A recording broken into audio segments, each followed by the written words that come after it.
Zoom hosts, please start the webinar. Webinar started.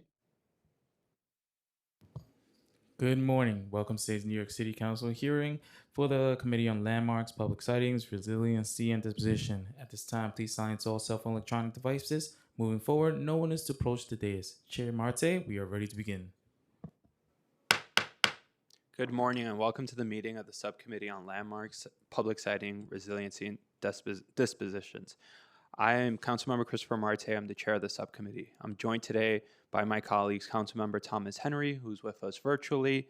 Before we begin today's agenda, I will remind everyone that this meeting is being held in a hybrid format. For members of the public who wish to testify remotely, we ask that you first register online, and you may do so now by visiting www.council.nyc.gov/landuse to sign up, and then sign into the Zoom and remain signed in until you have testified.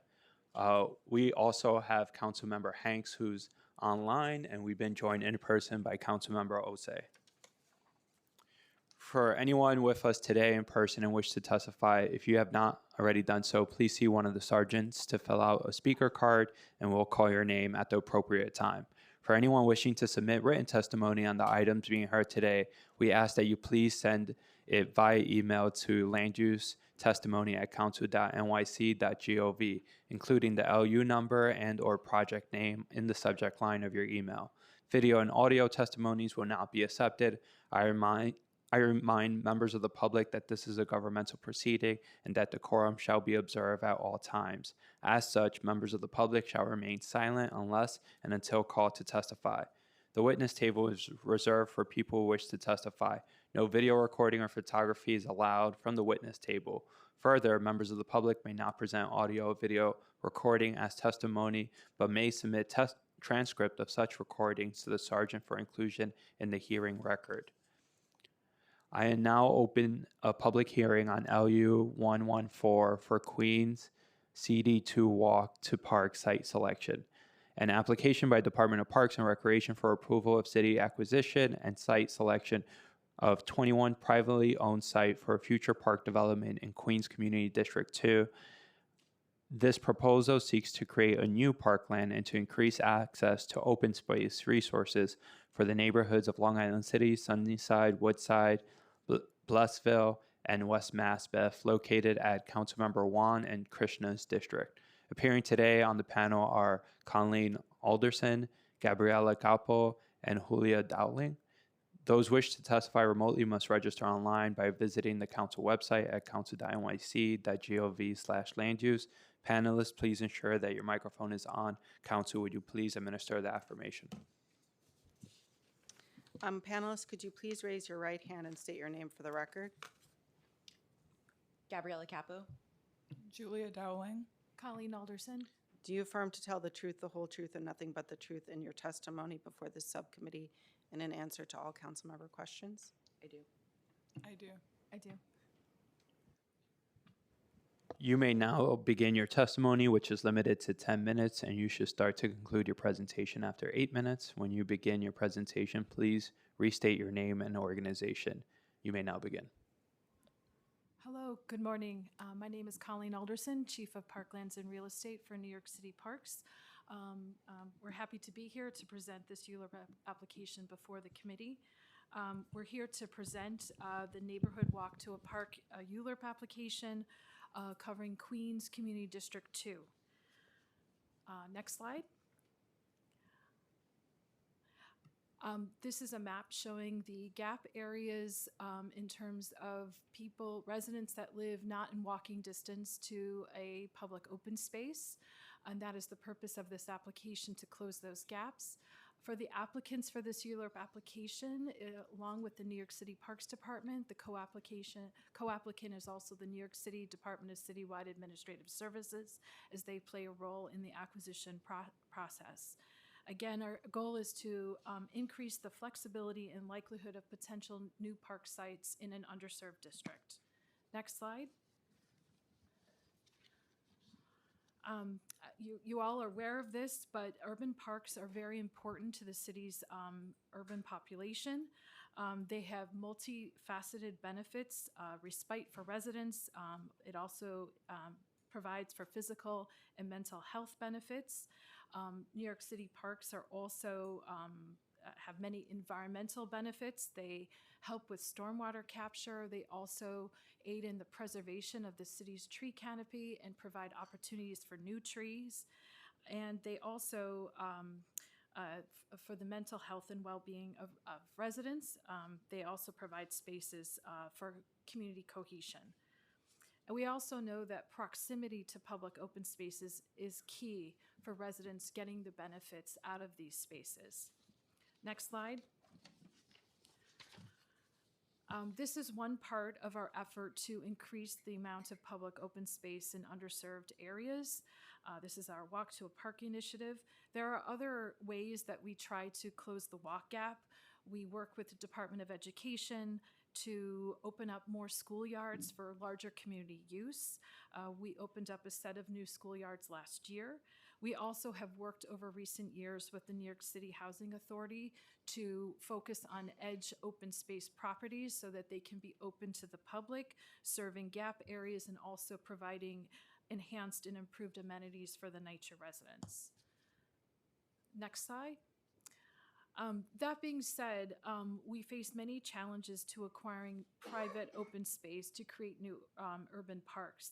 There's limited vacant available land, and the property owners are typically not able to wait the duration for the ULURP process to proceed through its important course.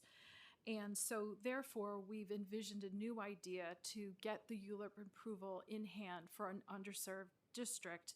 And so the ULURP process is in place so that if there is an opportunity for a given piece of property, a willing seller, we're past the ULURP phase and can immediately work on the acquisition part of the process to realize a new park. And I'll just say that, you know, for the Walk to Park gap, we currently are almost at 85% of New York City residents served, which sounds pretty good, but there's still over 1 million people that are unserved, such as about 26,000 people in Community District 2 in Queens. So the next slide. So we believe this new idea to have a ULURP selecting a given amount of private property will give the city an opportunity to realize new parks, should there be a willing seller. So we also believe this will create awareness to property owners that the city is interested in pursuing a new public park site. And with this, as I said, with the ULURP approval in hand, it's easier for the city to work more efficiently and carry out the acquisition process. Next slide. The next set of slides are about the criteria in which we selected the properties and the districts in need. We looked citywide, applying the same criteria to community districts, looking at the density of unserved in a given community district. We also looked at the open space ratio, the amount of open space per 1,000 residents, and we also looked at the poverty rate to select 19 districts across the city that met this criteria. Late last year, the two first ULURP applications were approved, Brooklyn Community District 5 and Queens Community District 3, and we're currently with Queens Community District 2 with this application. Next slide. Just some more context on Queens Community District 2. As you all are aware, there was recently the neighborhood plan, the rezoning for Long Island City. There has been a lot of development in Long Island City over recent years, and with the rezoning plan, there will be additional new housing units, and there are, we know, facets of that plan that will realize improved and accessible open space. But that being said, there's still a dearth of open space across the district. And we also, in engagement with the community board, they also are aware that there are vast needs across the district that we want to work with them to try to close that walk gap. Next slide. This is just some basics about Queens Community District 2. The pink areas are those unserved areas in the district. It's a very dense community district, as you're aware, and we know that the population has greatly increased over the past 20 years or so. There's a very little open space. The open space ratio is 0.38. It's one of the lowest ones we see across the city. And again, there are about 26,000 residents that are not in walking distance of a park, so they don't get to realize all the benefits that I spoke about at the beginning. Next slide, the primary sites, the criteria, they're the vacant sites. Again, these are all privately owned sites, at least 5,000 square feet, no active permits from our check for development of the sites, and that we have checked them for suitability for park development. Next slide shows 7 sites in the community district that met this criteria. This shows the location of those sites. Next slide. Because there were not a sites that met that criteria, we have secondary sites. These are built upon sites, but we do have some parameters for their selection.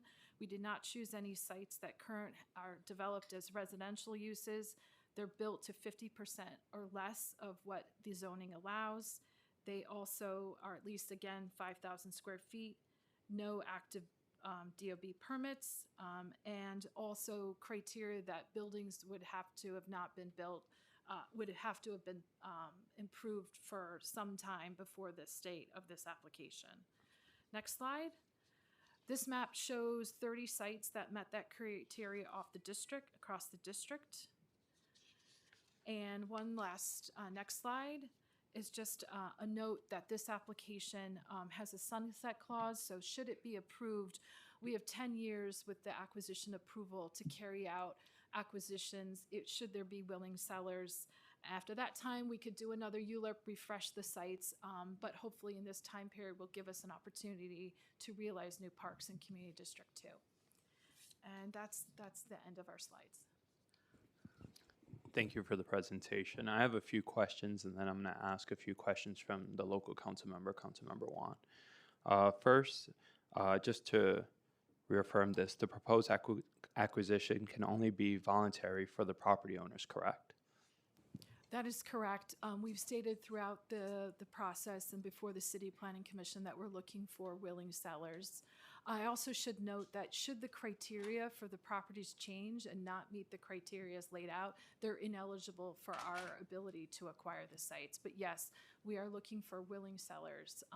And we see this as an opportunity for a property owner to just consider, you know, another avenue should they be looking to change the status of their property. Do you have a target number of acquisitions per year for this community district over the 10-year time horizon? We don't, you know, we're not sure what this will foretold, but, you know, if this district could see a handful of new park sites, I think that would be a success. The last park in this community district was Hunters Point South, a little more than 10 years ago. So it's been some time, but there are various gap areas across the district. And I think if there are willing sellers, I think that would help tamp down on the number unserved in terms of residents not within a walk gap, and also help on that very low open space ratio that exists in the district. So there's no set number. We're not sure which owners would be interested, but we do believe this application will help in meeting the needs of the community in terms of public open space. Thank you. I also want to note that we've been joined by Councilmember Juan, who's online as well. If for some reason very few selected sites are able to be acquired within 10 years, is there a plan to continue to extend potentially the amount of years for new site selections, or what's your plan and what have you done in the past? Well, we know with our engagement with the community board that they're, you know, very interested in seeing new public open space. We would have to do a new ULURP application, and working with city planning, we could refresh the sites, look for new opportunities. You know, meanwhile, you know, perhaps other opportunities may come to fruition. We know with the Long Island City rezoning, there's a possibility of a new school with the schoolyard that could be open to the community. So there's things that might also happen in the background. But yeah, we would have to do another ULURP application, and we would consider doing that, you know, if there's still an outstanding need in the district. In this community district, a number of these sites are within IBZ, industrial business zones. Do parks directly benefit industrial areas? We believe so. There are workers there, and there are also some residents located in those areas, just due to how the area developed. So there are sites included, and we do believe they serve a need, again, for the workers and some of the residents that actually live in those areas. Great. And now I'm going to ask you some of the questions from Councilmember Wan. I would like to clarify the purpose of this application. I understand that this application simply authorizes the city to make acquisition of the listed sites within the next 10 years, but does not itself trigger the acquisition or development of new parks. Can you confirm that this is correct? Yes, that's correct. The city would have to actually acquire a site in order to then develop it, following our typical capital process where we engage with the community about what kind of amenities they'd like to see.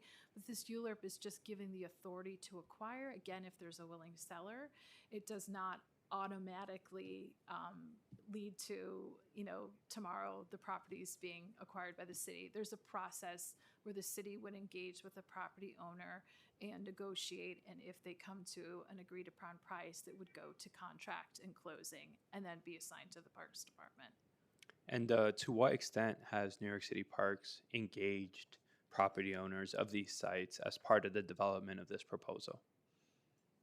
We have been required to send letters to each property owner based on city records before every hearing for the ULURP process. We have gotten some feedback, not too much, but one property owner potentially interested, another property owner not interested. So we've had a little bit of feedback, but we have done those required letters to the owners. And then should the ULURP be approved, we have plans to reach out to the owners to gauge whether they might be interested, and we'll follow up. And we've laid out a process with the City Planning Commission how to do that outreach. Okay. And so I think you kind of answered my next question. Is New York City Parks in discussion with any of these property owners to acquire their sites in the immediate future? You mentioned one that's interested. Can you tell us a little bit about that conversation as much as you can?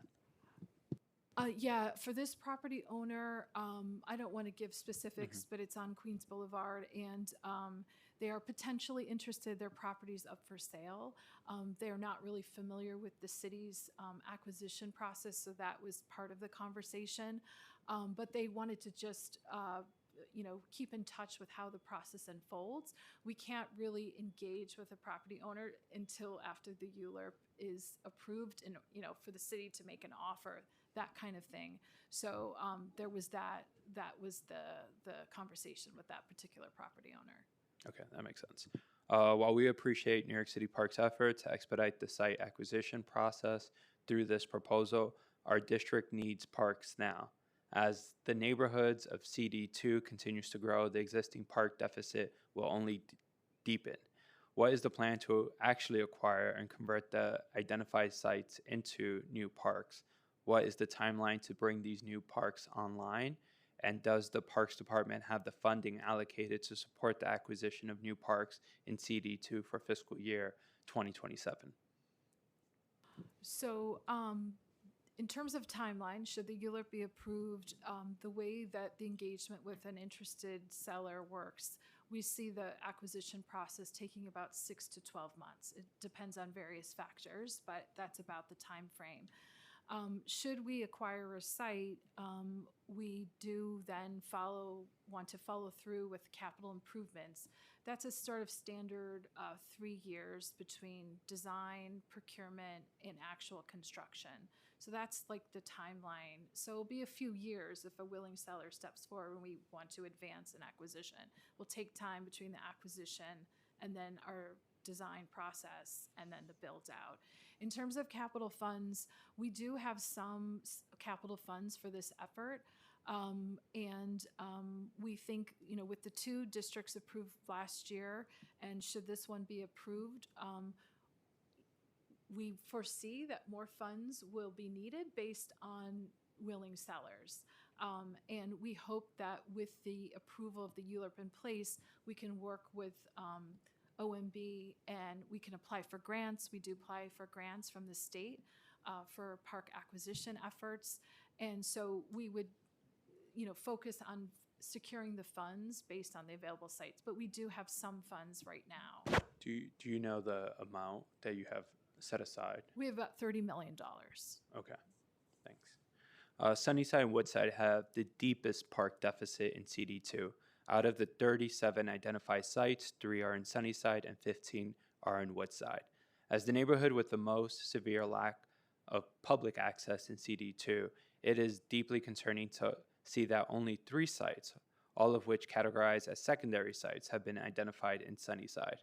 How will parks address this persistent open space inequity for Sunnyside residents, especially those in South Sunnyside who have only 1.84 acres of open space?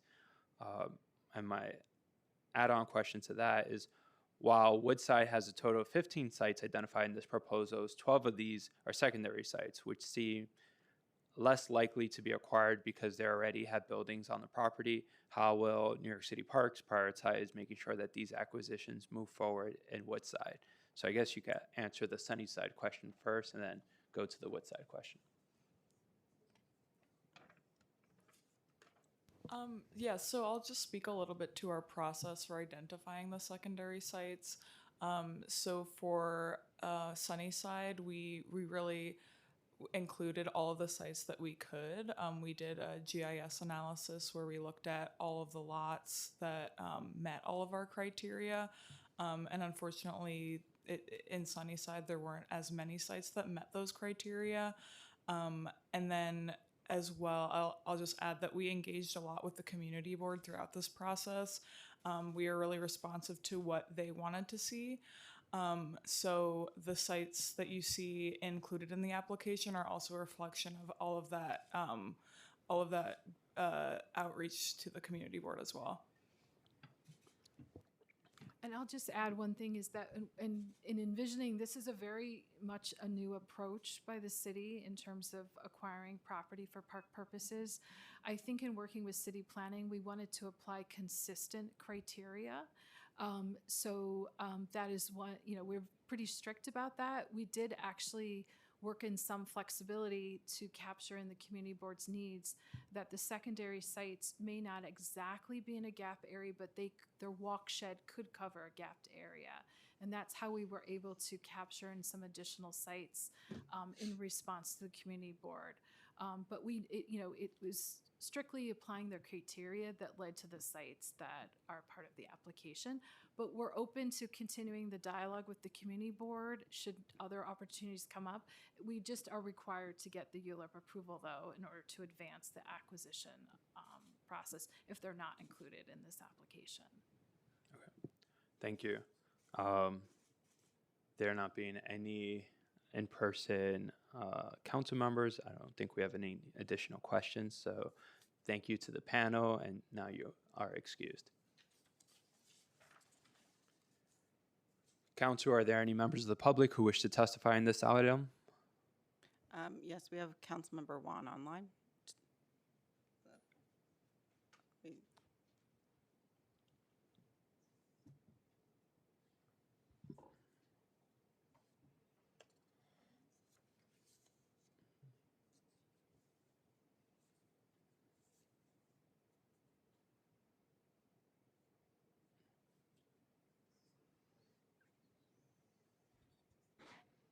Councilmember Juan, can you hear us?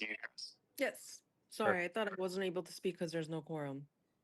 You can say a statement. I don't think you can say questions. You have 2 minutes.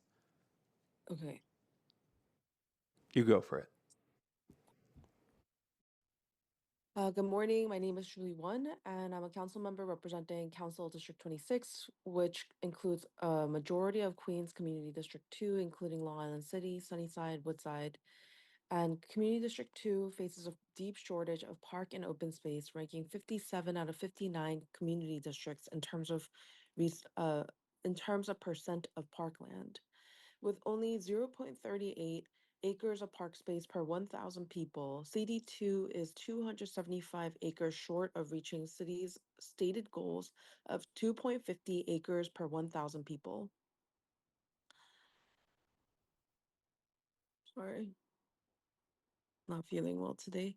Sunnyside, Sunnyside and Woodside have the deepest park deficits in CD2, and with 128 and 122 acres in need, respectively, to meet the city's 2.5 acre goal. Simultaneously, CD2 is growing rapidly with nearly 40,000 new residents expected over the next 10 years because of our neighborhood rezonings.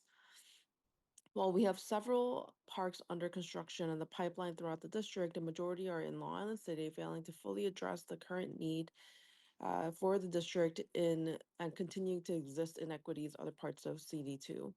While I'm heartened to see New York City taking proactive steps to expedite the process of acquisition of private land for future new parks, this initiative will have limited impact without the appropriate neighborhoods that need the new park now, especially in Sunnyside, in south of Sunnyside and Woodside.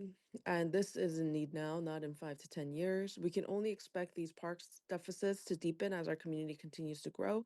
And Committee Board 2 shares these same exact concerns in their recommendations for this project. The board recognizes the initiative's importance as a step towards improving equitable access to open space, while noting that it does not on its own fully address the district's longstanding park shortages. The board recommends the city commit to baseline capital funding for park acquisition and development, and acknowledge that significant underserved areas will remain and that additional actions will be required. Continue to expand and initiate the initiative with the updated data and identification, integrate park planning with broader land use changes such as rezonings, housing growth, infrastructure capacity, and maintain transparency and ongoing engagement with community boards through regular updates on progress, funding, and implementation. I look forward to hearing from New York City Parks today to understand the full scope of their approach to address the park inequities in Community Council 2. I'm still very concerned. Thank you for asking my questions on my behalf since there wasn't quorum. That Sunnyside and Woodside have the deepest park deficits, and out of the 37 sites, 3 are in Sunnyside and 15 are in Woodside, which is still not enough. And we have to focus on South Sunnyside because that's where there are 0 parks. Thank you so much, Chair Marte.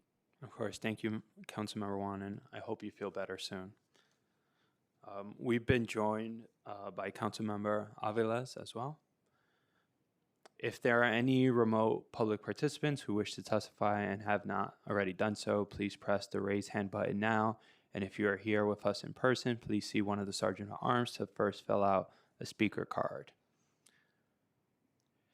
There being no other members of the public who wish to testify regarding LU 114 for Queens Community District 2 Walk to Park site selection, the public hearing is now closed and the items are laid over. That concludes today's business. I would like to thank the members of the public, my colleagues, subcommittee council, land use staff, and the Sergeant at Arms for your participation today. This meeting is hereby adjourned. Yeah, just in time.